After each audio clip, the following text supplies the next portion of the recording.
All right. Welcome back to the Built to Grow podcast. I'm your host, Tim Lyons, not joined by anybody today because we have an exclusive Growth Summit fireside chat with Tim Grover. We wanted to share this with you guys, kind of give you a little taste of what some of the conversations were like. At the end of Grover's speech, he brought me on stage. We got a couple of chairs, and I was able to poll the audience ahead of time. I had some questions, and we kind of went over some stuff, right? Some stuff that's near and dear to gym owners' hearts, right? And, in this episode, we want to kind of share the recordings from that. Just part of it, just so we can give you a little teaser, because we also have the Growth Summit recordings available. If you'd like to grab those and get the entire event, the link will be in the show notes. So hopefully you enjoy this episode as you listen into the fireside chat with myself and Mr. Tim Grover. Let's get deep in the weeds. Want to get deep in the weeds a little bit? Sure. All right. So you did a lot of talking about self-reflection. I know the parents in the audience, and I know I've spoken to a lot of you. When you're an entrepreneur and we're digging deep and you've got to be unbalanced, how do you deal with that parental guilt of taking too much time away from the family and the kids because you're working on providing, creating the dream for the future, but sometimes they don't see it? Well, here's the thing. I'll share a story, and this is about the best way to summarize. And this is in the book, Winning. So, and this one is always difficult for me. I traveled a lot for work during my clients. I mean, all around the world. They would call me at the instant, and I would go. I'm packing for a trip, and my daughter, who was 5 years old at the time, comes into the room, and she goes, "Daddy, why do you travel so much?" I said, "Sweetheart, this is how I provide for you and Mom. This is how I put a roof over their head. This is how I put food on the table." 5 years old. She goes, "Daddy, if I eat less,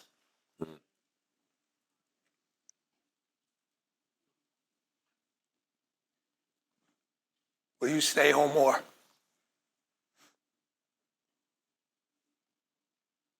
If I eat less. Now, if we were at Disneyland and it was a fairy tale thing, I'd unpacked, grabbed her hand, and went on one of the teacup rides or something. I kept packing. I literally kept packing. All right. When she was older, I said, "Sweetheart, I need to talk to you." And I wanted to talk about those times. And she goes, "Dad," she goes, "I already know." She goes, "Thank you." She goes, "Every time you won, I won." She goes, "Every time you won, Mom won." She goes, "You showed me that success is not fair. It's not for everyone. It requires tough decisions." See, it's funny. When you're making those decisions at that particular point, if you don't get the outcome, that's what I'm talking about, being obsessed. Because when you're being obsessed, later down the line, they will understand. They were not going to understand during that particular moment. They're just not. But if you provide those wins, and I'm not just talking about the financial wins, I'm talking about they get to see how driven you are, how focused you are, and you're focused in on the right things. And they get to see the small wins that come along the way. And here's the thing, when you're obsessed, right, you can be obsessed with multiple things, just not at the same moment. So here's the thing, the times that I did spend with her, I was obsessed with her. See, they don't remember all the times where, when I was living in LA with one of my clients down there, my daughter was in the 7th grade, 7th or 8th grade, I don't know which one it was. She played volleyball. I would literally get on a plane on that particular morning. I would fly, and I didn't know when the client was going to be off. This was when you could walk up to an airline, you could just give them a credit card, they would book you a ticket, and you could go. I would literally go to the airport, book a one-way ticket, a round-trip ticket back. I would fly from LA to catch the first flight out in the morning, get to a volleyball game, watch her play for 45 minutes, and then have to catch a flight back the same day. The same day. Sometimes I didn't even get a chance to speak to her, but she knew I was there. There's not a single individual in here. Well, except, hold on. No, even you've missed one. That's right. I can't even put you in that thing. That hasn't missed an important event in a family member's life. Now, if you got nothing going on and you miss it, you're just a jerk. I want to use a different word, but that's the thing. All right. But the guilt of it, literally, you carry that weight around with you for how long? You know, one of the points I wanted to make up earlier was like, you know, we talked about people everyone's trying to lose weight. Everybody's trying to lose weight. They're trying to gain more muscle. You know what the heaviest things that people carry around with them? It's not their weight. It's their feelings. And regret is a feeling. Regret is a feeling. That's why I said, if you think the price of winning is too high, wait till you get the bill for regret.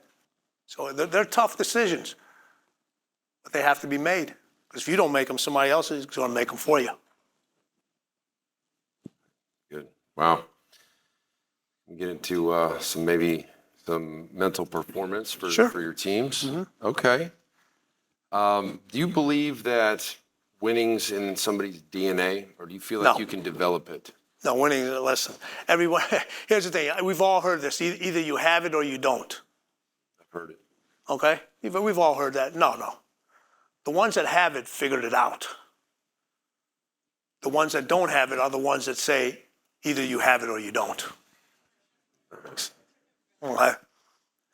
Listen, it's funny, when you're born, it's not like, okay, the doctor looks at you or midwife, however the process is now, I don't know. All right? Well, it doesn't take a stamp and say, this one's going to be relentless, this one's going to be a winner, this one's going to be this one's going to be average. No. This is what it is right now. Okay? And this goes back to being the fairy tale, the Disney point thing here. Who's read a fairy tale to their children? What does every fairy tale have? What's that? Happy ending. All right? Every fairy tale has a dark moment. A dark forest, a dark moment. Every single fairy tale has one. Well, the difference between the individuals that figured it out and the ones that say either you have it or you don't is, what did you do during that dark moment? Because remember, when it's dark moments, it's just you and you. It's just you and you. And what you do during those dark moments determines everything. Did you fight? Did you run?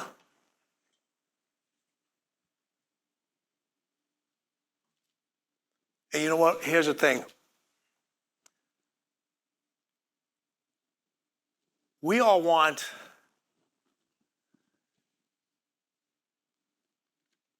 we're all taught that the dark is like, it's bad.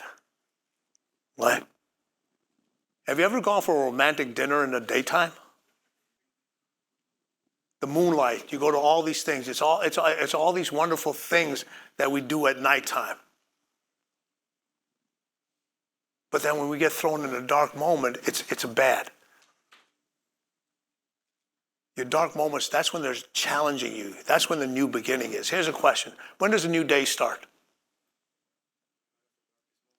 New day starts at midnight.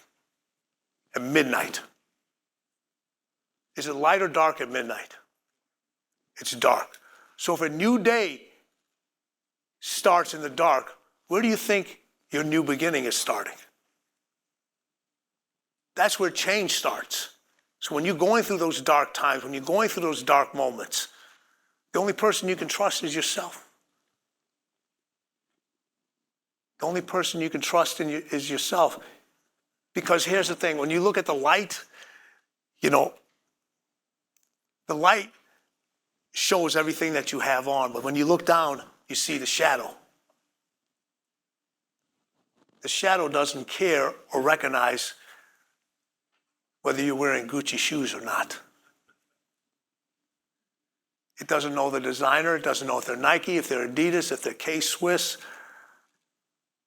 or if you're like as old as me are, Keds. It just knows you for yourself. And that's why people are afraid of the dark. They're afraid of the dark because it's just you. It's just you and your thoughts. So when you have those dark moments, what you're doing is, and there's a lot of individuals in here making a decision whether to, whatever you're trying to do, put some new systems into place, trying to figure things out, trying to put a new process into play. You're in that dark space, and you're looking for somebody else to tell you what you already know.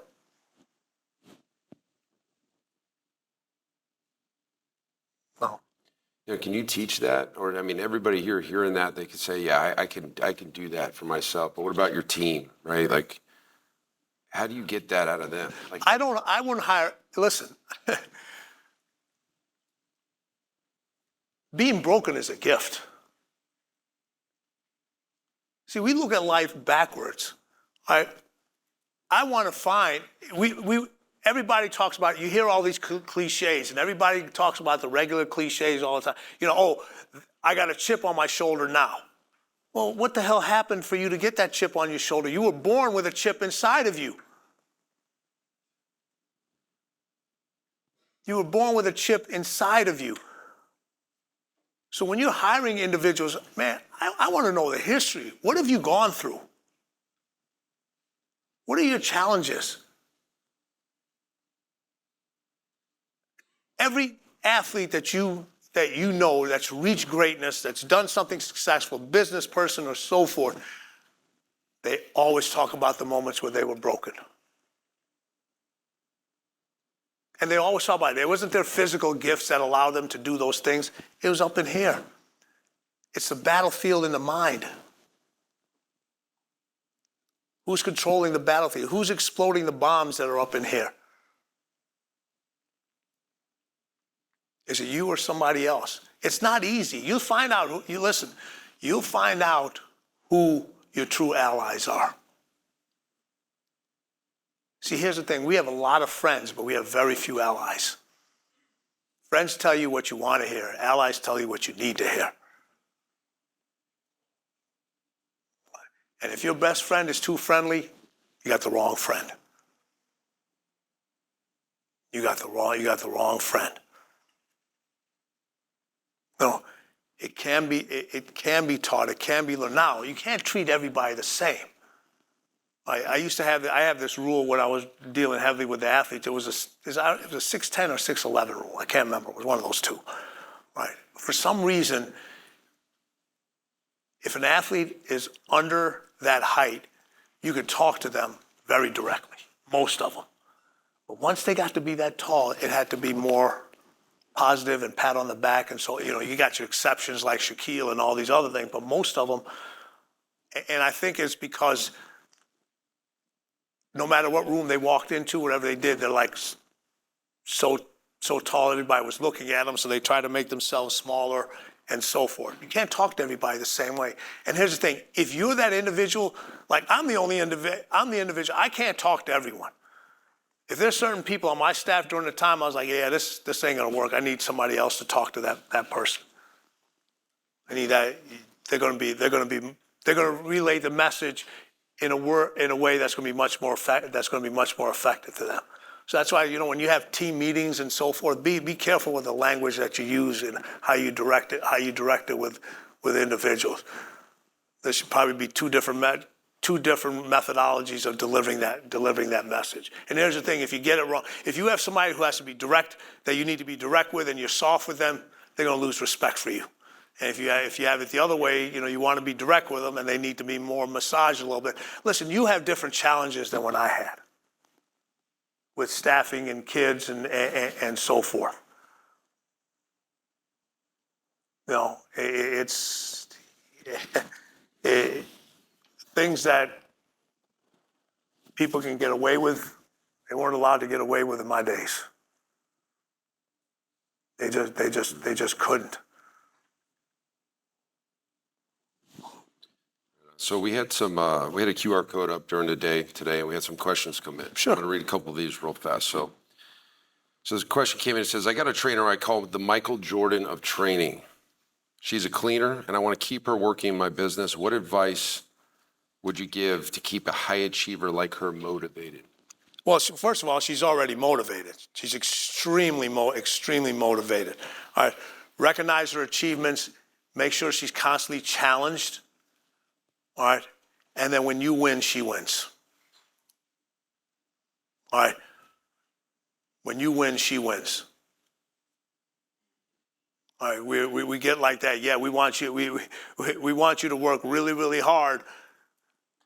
And as your numbers continue to grow, as you continue to do this, all right, we're not going to share our wins with you. And there's so many different ways of sharing the wins that you can decide on how you want to do that. But you got to keep those individuals. You got to constantly challenge those. You got to constantly challenge those individuals. They don't want to be acknowledged for stuff that they're supposed to do.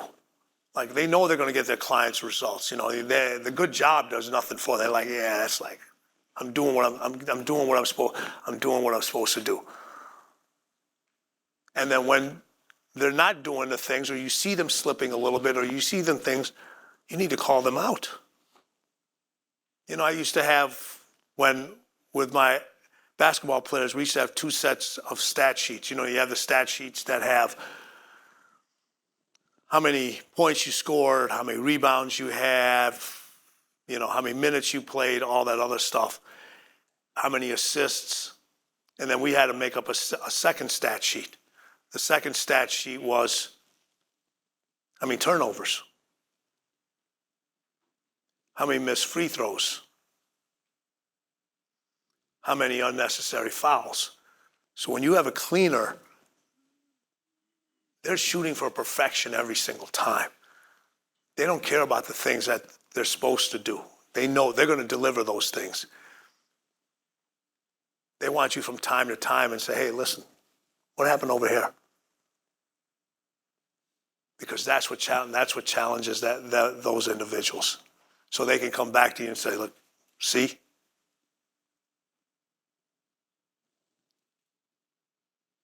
Right on. Okay, great.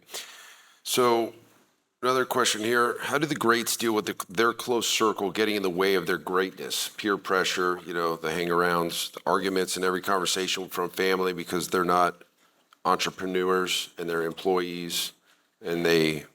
As you become more successful, your circle needs to get smaller and smaller and smaller. When you start doing something that's best for you, you're going to piss a lot of people off. If you don't want to piss a lot of people off, don't be successful. Plain and simple. All right?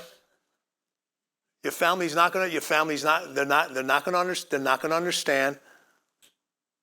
There's going to be people around you that are always going to say, why do you work so hard? Why do you do this? Why don't you, you need to unwind.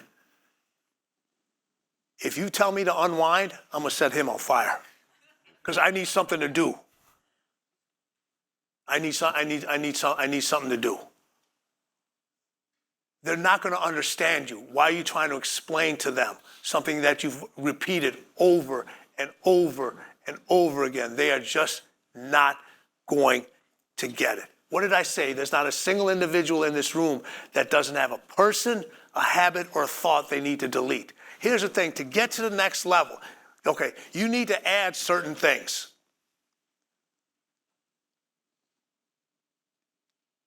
But before you can add, you got to delete. You got to delete.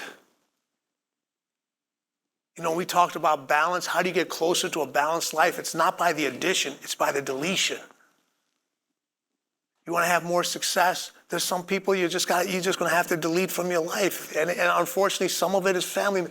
Success and winning creates distance. It creates distance between you and your friends, you and your family, you and the other individuals that don't understand.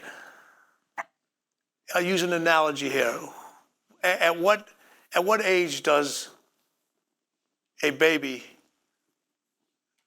walk? 6 months. Man, what the hell you been training? 6 months. All right. Well, just like, let's just go with a year, all right? We'll just take a year and a half and 6, all right? Overachieve. Yeah, all right. So, and probably everybody in here, if you've had you have a child, you probably have a video or pictures of the baby walking. You know, the baby walks here from point A, and everybody's going to tell you the same thing. You know, oh, baby walks, it falls down, it gets back up, it's resilient. You know, I'm not going there. All right. The baby goes from point A to point B. From one parent to the other, or from one parent to another object, whatever it may be. All right. Who's the first person to acknowledge the baby's success? It's the baby. The baby claps for itself. It claps for itself. And it's funny, you as parents are so joyous of the baby clapping for itself. And you know, everyone talks about the first, you know, everybody thinks the first word that the baby says is, you know, either mama or dada. No, it isn't. When the baby gets out, you know what the baby's thinking? I'm a bad motherfucker. Okay? That's the first thought. You're born relentless, you're taught to relent. That's why I said everything's already inside of me. But it's funny. The parent will clap for the child when it reaches that milestone and success. But then when you're trying to grow your business, as you get older, they get mad because you're clapping for yourself. Most people in your life will clap because they have to, not because they want to. And here's the same thing. At what age does a baby start to talk? 6 months. 6 months. So let's just say 2 years, just to give it. So a baby starts to walk at 1 and speaks at 2. Okay? And then what do you do for the next 16 years? You tell your child, sit down, shut up. You can't wait for them to talk. You can't wait for them to walk. Born relentless, and then you're teaching them to relent. Who's the first person that takes the confidence away from the child? We do. We're the first individuals that take the confidence away from the child. Don't do this, don't do that. There's a difference between, protecting and then letting them figure things out. And because we as parents, we want to protect. See, we want to protect. But at what price? At what price?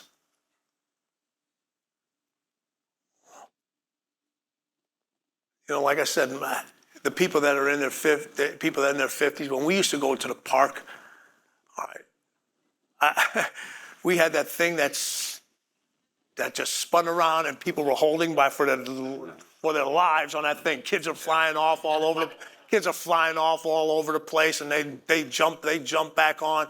You know. I'm not recommending this now. When you had blood on your leg or something, what did you do? You took the dirt and you threw it on there to get it to stop the bleed. All right. Now we got arguments over whether the sandbox has gluten in it or not.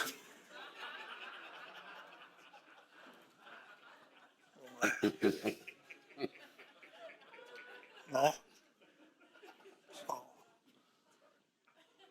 You gotta find that. You gotta understand how it is. You gotta challenge your kids. You gotta protect them. You gotta let them fall. You gotta let them fail. You gotta let them figure things out. I always told my girl, I said, if anybody bullies you in school, I said, just hit them in the throat. Just hit them in the throat. I said, I'll deal with the suspension. I'll deal with the parents. I'll deal with the lawyers or whatever. I said, I guarantee you nobody will F with you in that school ever again. I approve of this message. Yeah.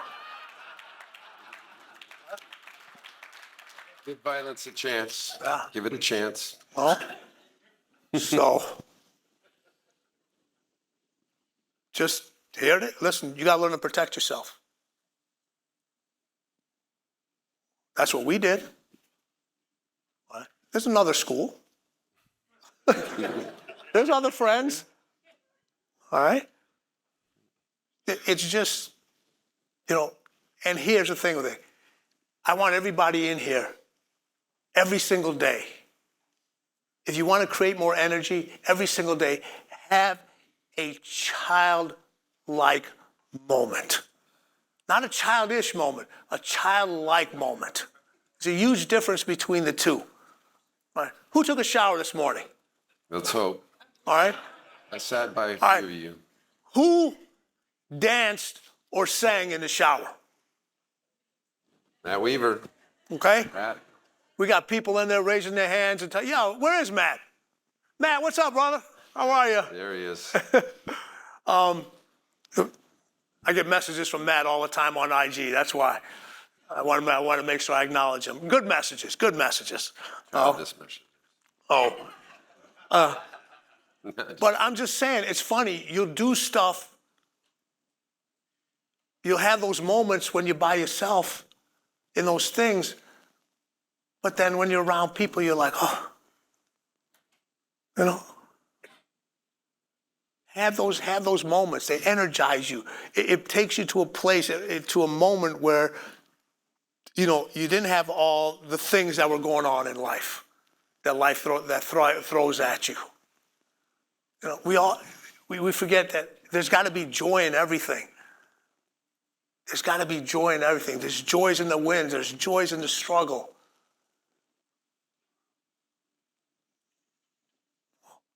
There's joys in your victories of your clients. There's joys in taking a chance.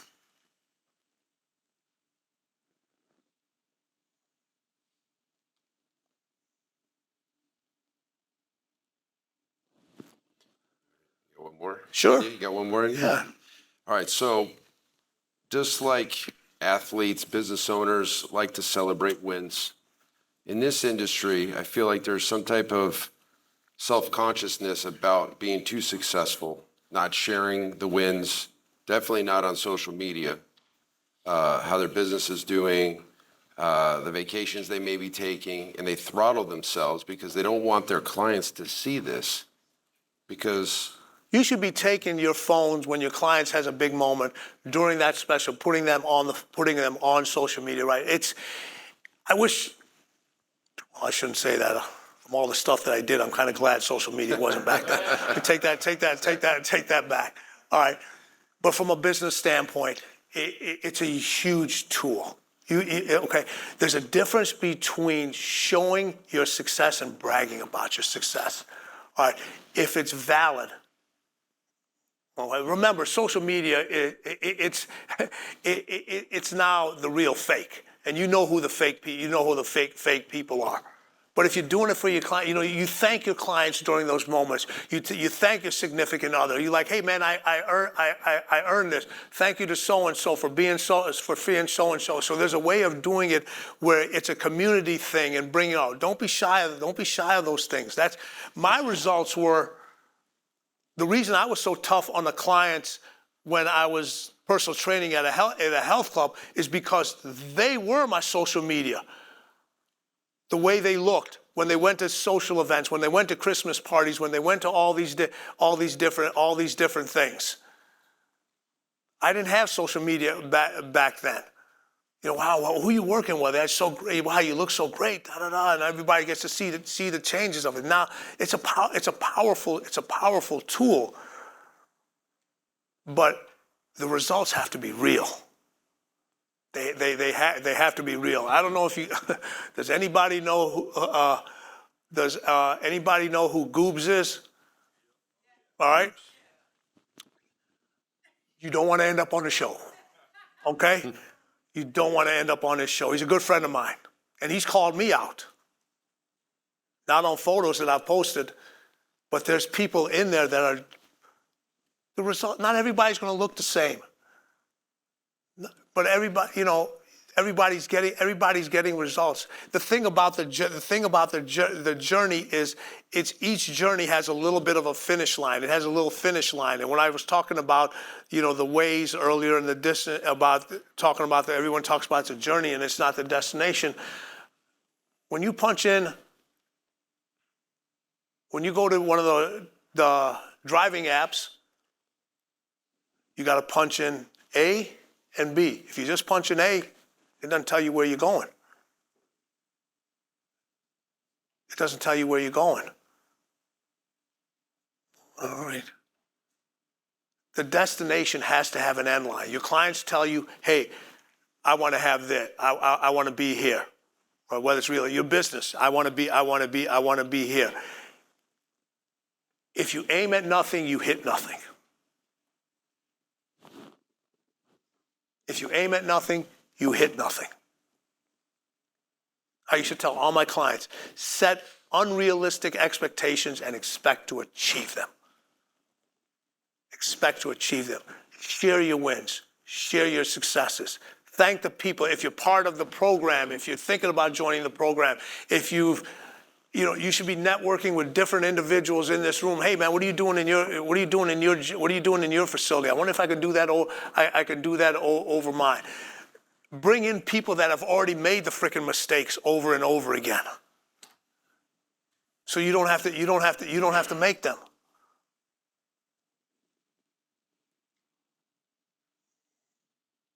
Then you get this people man, how'd you get so successful? Thank the people that have helped you. I still call all my clients all the time that I haven't worked with in so many years.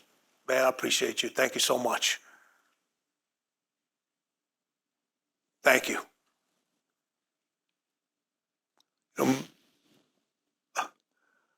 Most people see you as what they can get out of you.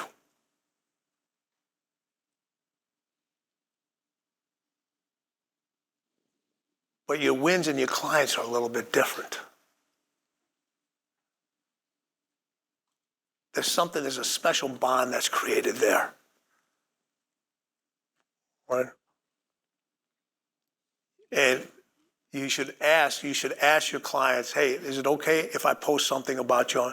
I guarantee you most of them are going to say, unless they're not supposed to be there during that time and they're supposed to be somewhere else, they're going to say yes. Oh wow, she's out of all the people in there, they brought in me. They wanted me just spontaneously. It doesn't have to be, we're so worried about how an angle is going to look or what the lighting is going to be. Man, just pick up that phone and just do it spontaneously. When you're at, man, I got to share this win with you. I got to share this, and then you're in the business as fire starters. So when somebody sees that and they see what's going on, and then also there's nothing wrong when you have time on the other side. Man, I've had a bad day.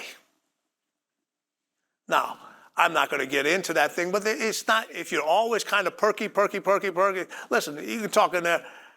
I had to let a client go today. So people get to see both. Now, hopefully you're not letting go of a whole bunch of them. But it just can't always be good. It has to be authentic. It has to be authentic. And most of the people that you see on social media that own planes, they don't own planes. All right? There's a guy running a business out of LA, literally out of LA, who has a private plane, and when the private plane is down, he allows the social media influencers to pay him to go take photos on the plane. He'll supply their meals, he'll supply everything for them. So don't get caught up in that stuff. And people are talking about, I'm making $5 million a day and I'm making this and everything is perfect. It's a lot of, you have to be smart enough to decipher what is BS and what's not. Oh. Well, thank you. My pleasure. Everybody give it up for Mr. Tim Grover. Thank you, everyone. Bring it up. Thank you.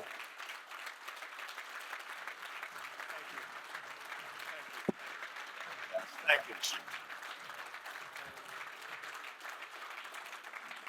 Thank you, everyone. Thank you.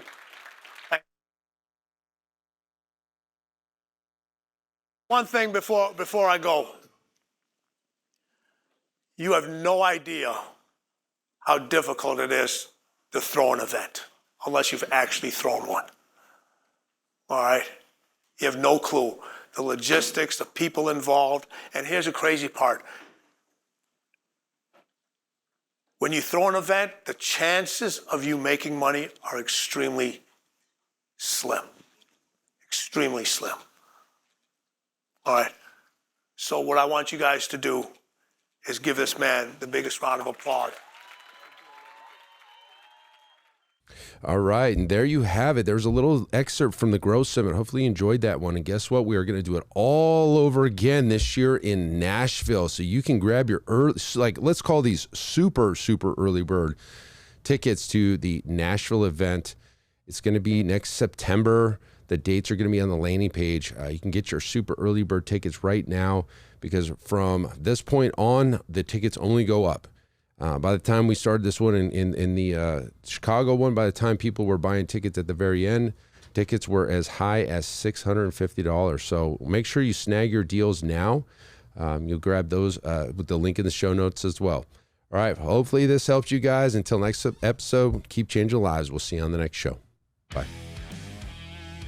All right, thanks for listening to another episode of the Built to Grow podcast. If you want more help growing your business, join our free Facebook group, Profit Accelerator, helping training gyms grow to $30,000 a month and beyond. We'd love to see you there. Go check out the show notes for the link and keep building something great, and we'll see you in the next episode.